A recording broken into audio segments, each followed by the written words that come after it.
前幾日就係星期三嘅時候，發生咗一件我都唔知應該點形容嘅事。一開始我阿媽只係坐喺張凳上面，因為我近期剪咗短頭髮啦，佢就話以後去邊度都要影相，大個咗會想睇翻細個嗰陣唔同時期嘅相。然後呢，我好唔認同佢呢種每個人大個都有同一種諗法嘅觀點。佢之後就問我，有啲你細個嗰陣嘅相唔見咗，你而家係咪好想睇翻？然而我完全冇呢種諗法，就隨口講咗句，唔通你以為自己有讀心術啊？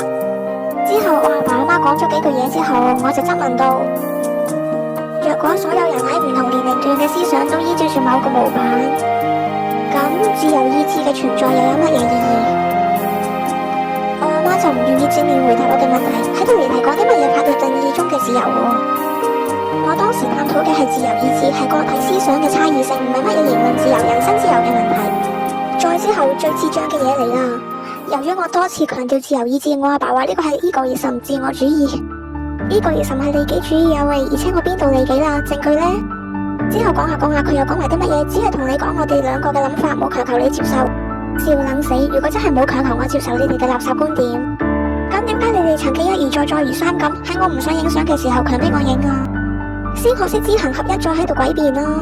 並且被逼影相嗰陣所留低嘅，從來都唔係啲乜嘢美好回憶，而係一種被逼非自願做某事嘅情緒感受。我嫂記住自己唔同時期嘅外貌真係有咁重要啊！